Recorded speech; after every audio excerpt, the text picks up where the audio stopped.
निवडणूक आयोगाचं अभिनंदन करतो। आज त्यांचा मोठा विजय झालेला आहे। साधारणपणे 65 लाख मतदार कमी केल्यानंतर काय होऊ शकतं, मतदानाचा अधिकार घेऊन टाकल्यानंतर म्हणजे काढून टाकल्यानंतर काय कुठे राज्य नेऊ शकतात हे आज दाखवलेलं आहे। ते होत असताना अजून एक आपल्याला बघायला मिळतं की हळूहळू त्यांच्या प्लॅनिंगने असेल, वोट चोरीच्या प्लॅनिंगने असेल, ईव्हीएमच्या प्लॅनिंगने असेल, जे क्षेत्रीय दल आहेत किंवा रिजनल पार्टीज आहेत त्या रिजनल पार्टीजचं महत्त्व कमी कमी करण्याचा हा एक डाव आहे। आपण पाहिलं असेल गेल्या 1.5-2 वर्षांमध्ये नितीश कुमारजी यांची चर्चा मोठ्या पदासाठी म्हणजे पंतप्रधान या पदासाठी जोरात चालू होती। त्यांना बरोबर आता त्यांनी त्या आवाक्यात आणलेलं आहे आणि कमी केलेलं आहे, हे आपण पाहतोय।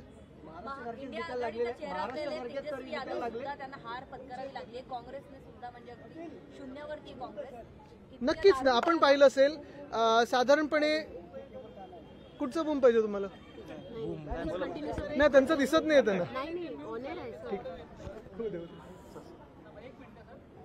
करा करा।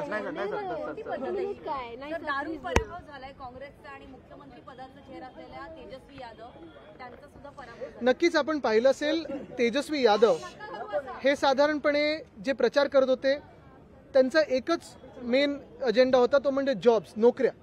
आणि जर ते पाहून मतदान होत नसेल तर हे धक्कादायक आहे। दुसरं म्हणजे आपण पाहतो नेहमीपणे एक अँटी इन्कम्बन्सी असते। प्रो इन्कम्बन्सी जरी असली तरी भाजप किती लढलो ते 105 आणि त्याच्यातून 95 सीट्स, म्हणजे असा निकाल जर असेल मला वाटतं त्यांनी 100च घेऊन टाकायला पाहिजे होतं।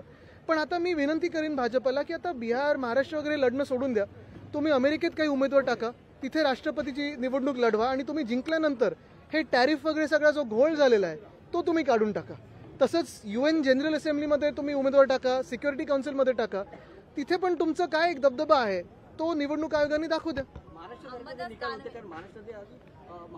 तुम्ही पॅटर्न बघा, मध्यंतरीच्या काळात राहुल गांधी यांनी वोट चोरी कुठे कुठे वेगळ्या वेगळ्या राज्यात झाली हे दाखवलं। कर्नाटकाचं असेल किंवा इतर मग छत्तीसगड वगैरे असेल, हरियाणामध्ये तर ब्राझिलियन मॉडेल ह्यांचेच फोटो कितीतरी वेळा छापले होते आणि सरासर आपण पाहतोय सगळीकडे ती वोट चोरी झाली होती।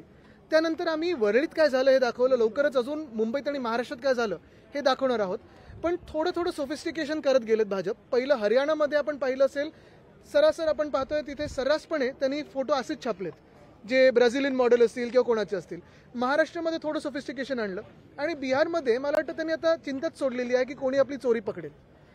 त्याचबरोबर काल आणि परवा रात्री, कारण हे नुसतं निकाल आल्यानंतर नाही तर काल आणि परवा रात्री आपण पाहिलं असेल स्ट्रॉंग रूममध्ये कोणी घुसण्याचा प्रयत्न केला, ट्रक कुठे स्ट्रॉंग रूममध्ये घुसण्याचा प्रयत्न होता, व्हीव्हीपॅटच्या स्लिप मिळत होत्या, हे सगळं तर पाहिलंच।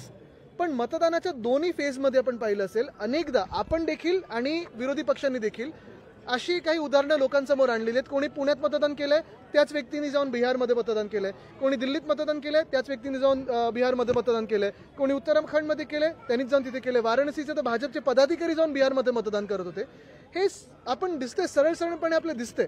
आणि हे जरी आपण पाहून देश म्हणून शांत बसणार असू तर मला वाटतं असंच डिक्टेटरशिपला आमंत्रण देत आहोत। राहुल गांधी आणि तुम्ही जी भूमिका बांधली त्या भूमिकेला मुख्यमंत्री आहे ते विषारी प्रयोग बोलतात आणि या विषारी प्रयोगाला उत्तर आहे ते बिहारमधून भेटलेलं आहे। पुढचं मिशन बंगालमध्ये। हो, पण त्यांनी काय मिशन घेतले की निवडणूक आयोगाच्या उत्तर द्यायला आम्हाला? म्हणजे प्रत्येक वेळी आम्ही काहीतरी आरोप करतो निवडणूक आयोगावर आणि फडणवीस साहेब आमच्यावर आरोप करतात। निवडणूक आयोगाचे ते स्पोक्सपर्सन बनलेत का? भाजपला कधीपासून हा ठेका दिला त्यांनी? मुंबई भाजपचे अध्यक्ष आहेत अमित साठे यांनी थेट आरोप केले। लोकशाही मराठी ऐका, पहा, जागरूक रहा।